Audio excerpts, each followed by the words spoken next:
English school के विद्यार्थियों ने विज्ञान प्रदर्शनी में लिया सहभाग। विज्ञान प्रदर्शनी में शहर भर के 15 से ज्यादा स्कूलों ने लिया सहभाग। कम्युनिकेशन, सैटेलाइट और सॉलिड वेस्ट मैनेजमेंट प्लांट कैसे काम करता है, देखिए।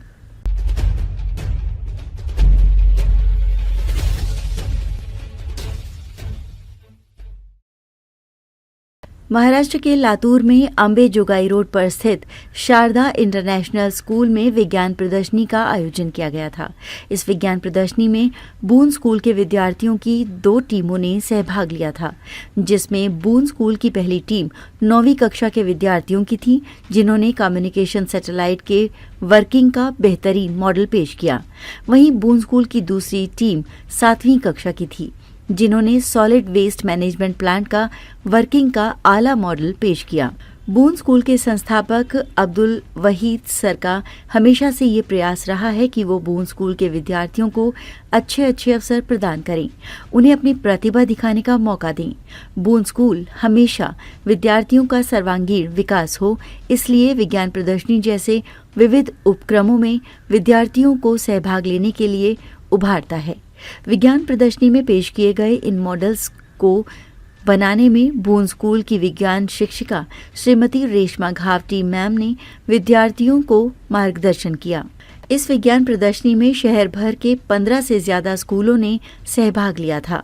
हमारे साथ अब्दुल वहीद सर है, जो बून स्कूल के प्रेसिडेंट है। आज यहाँ पे उन्होंने ये साइंस एग्जीबिशन को विजिट किया है। आइए उनसे बात करते हैं।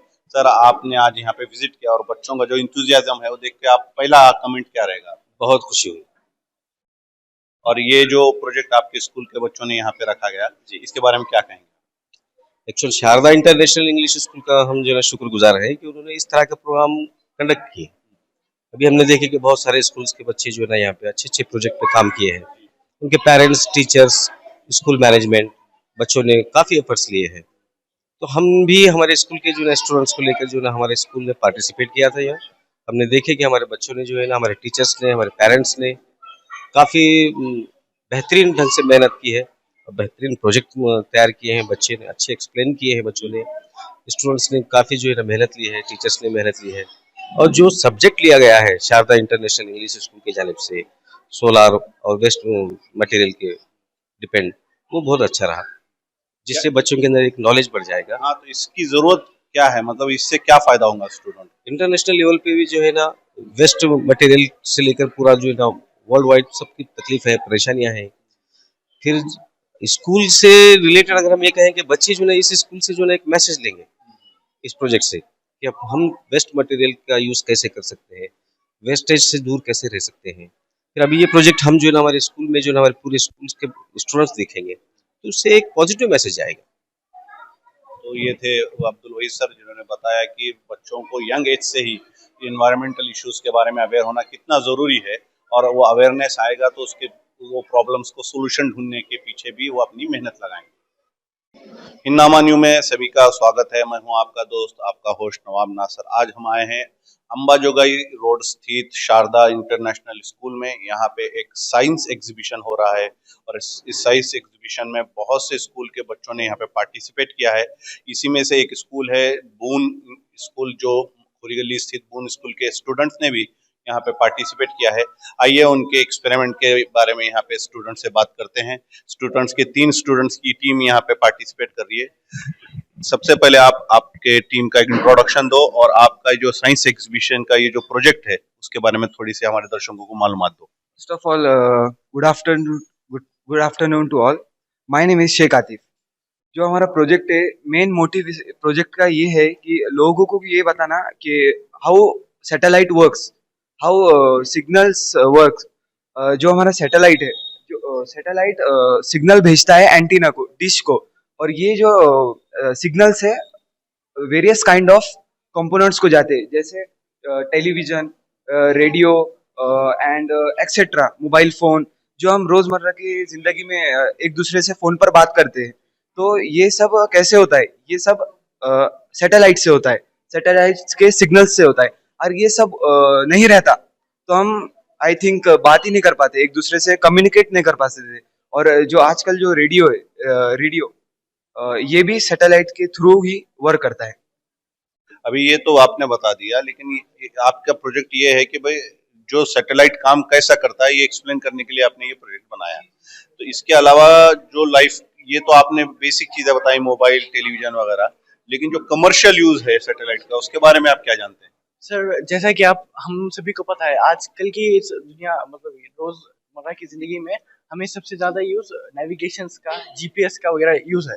आपकी कमर्शियल, आपको अगर एक जगह से दूसरी जगह भी जाना है या आपको एग्रीकल्चर यूज कुछ करना है, एग्रीकल्चरल भी कुछ करना है, तो आपको सैटेलाइट की जरूरत, आपको एक नेविगेशन, आपको एक, आप अगर इसमें एरोप्लेन में सफर कर रहे हैं तो वो पायलट कैसे आपको ये कर सकता है, मतलब आपकी आप जा रहे हो वहां पे तो आप पूरा क्लाउड से वहां पे कोई आपको, आप रोड्स नहीं देख सकते वहां पे, तो वो सैटेलाइट के थ्रू वो सिग्नल जाता है कि आपको कौन से डायरेक्शन में किस स्पीड से मतलब कहाँ पर जाना है।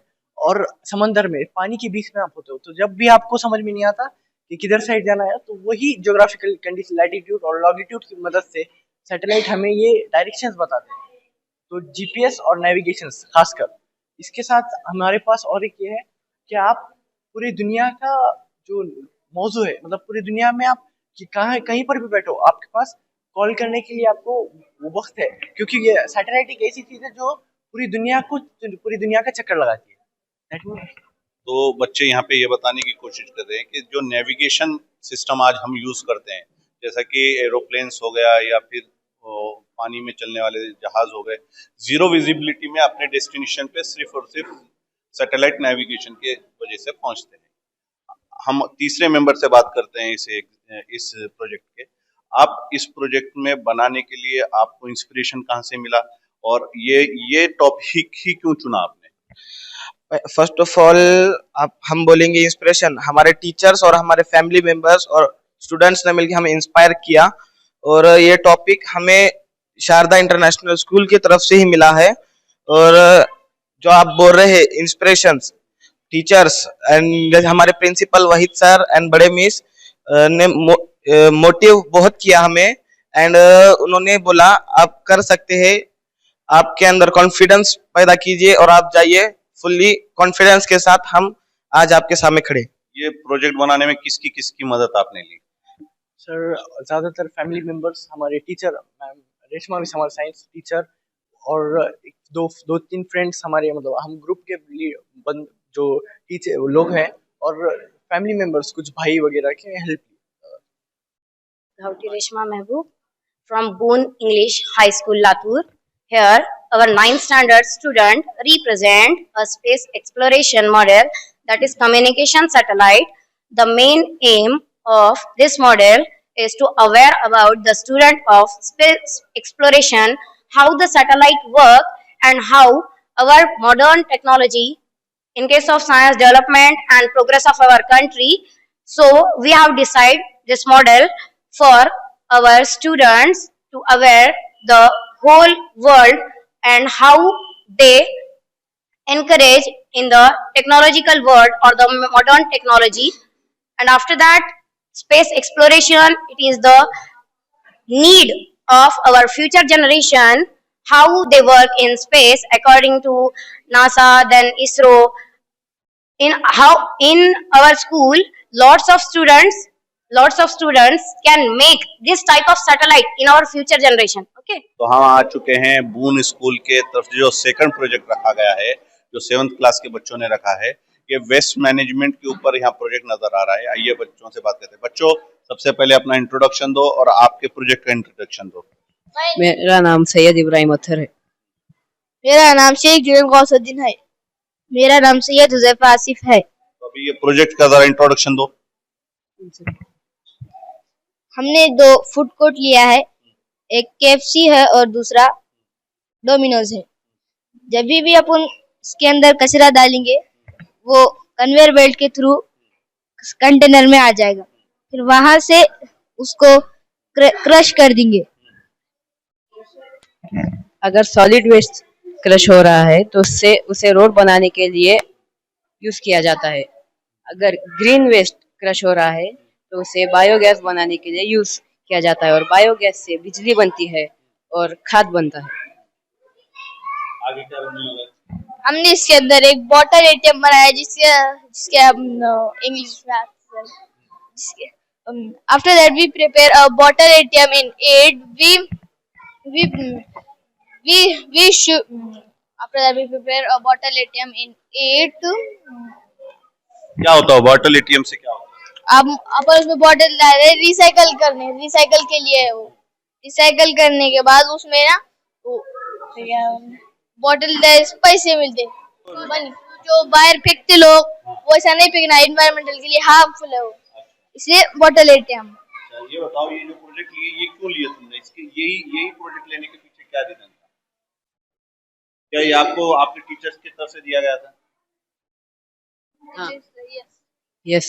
अच्छी बात। तो यहाँ पे बच्चों का आप देख सकते हैं कि एक वेस्ट मैनेजमेंट जो आजकल बहुत बड़ा प्रॉब्लम हो चुका है कि हर जगह कचरे के ढीग लगे रहते हैं। अगर तो उसका सही से मैनेज किया गया तो वो जो बहुत बड़ा प्रॉब्लम है, एनवायरमेंटल इशू जो आज हमारे साथ है, वो सॉल्व होने के चांसेस है। तो बच्चे बता रहे थे कि सॉलिड वेस्ट और ग्रीन वेस्ट कैसा होता है, डिकम्पोज होने वाले वेस्ट का क्या किया जाएगा, तो जो डिकम्पोज नहीं होता उसका क्या किया जाएगा, प्लास्टिक वेस्ट का क्या किया जाएगा। तो एक नया प्रोजेक्ट और एक इनोवेटिव जो प्रोजेक्ट है यहाँ पे हम देखने को मिलता है। तो बून स्कूल की तरफ से एक बहुत अच्छी कोशिश की गई है। एक सैटेलाइट से रिलेटेड प्रोजेक्ट यहाँ पे था और एक वेस्ट मैनेजमेंट से रिलेटेड प्रोजेक्ट यहाँ पे था। तो मैं बधाई देता हूँ स्कूल के टीचर्स को, जिन्होंने उनको सही से हेल्प किया, सही से गाइड किया, और हिंदुस्तान के हर स्कूल में ये मॉडल को अपनाना चाहिए, ऐसा हमारा। First of all, good afternoon. We, the students of class 6, have prepared the FarmTron 2000, which is a simple device that can help you know what plant you should grow and when. As you can see here, it uses the DHT11 sensor, which can sense the humidity and temperature of a given situation. Also, it uses the Raspberry Pi Pico W, which is a microcontroller, like the brains of the operation. This can be very useful to those home gardeners who may not know what crop to grow. As you can see in this web page, it displays the temperature, current, the humidity, the current time of year, and based on that, it uses an AI algorithm that I have prepared and recommends what is the best crop to plant right now. It selects this crop from a selection of over 20 crops. We believe that this can be huge if it is implemented in the real world. So you are saying you have developed this AI algorithm for the prediction of right kind of crop in a geographical condition. Yes. So it will work all over the world, every Yes, geographical condition? Yes, absolutely. It can work in any condition and in any time of year. Okay. So how you have developed? You are a 6th grade student, Yes. and developing an algorithm needs lots of IT related knowledge, coding and all. So how you have done all these things in such a young age? Yeah. I have always been interested in computers and I have always wanted to learn a programming language. So last year, I dedicated myself to learn Python, which is the language you can see in this project.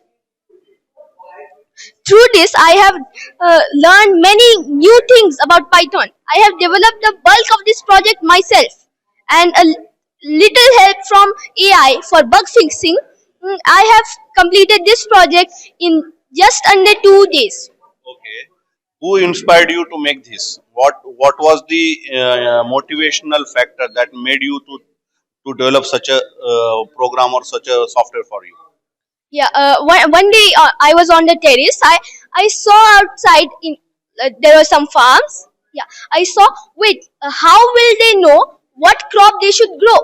Yeah, from this I got my inspiration that maybe I can develop a system that can automatically say what is the crop you should grow.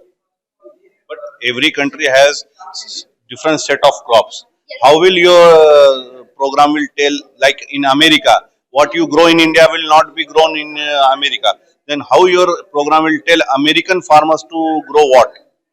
Yeah, it has a changeable database, so you can change what crops will be included there. If you just need to enter some parameters like what is the minimum temperature, what is the minimum humidity for it, and then you can it can work anywhere in the world. So you have to feed primary data first, then they will interpret. Yes, it will interpret it automatically.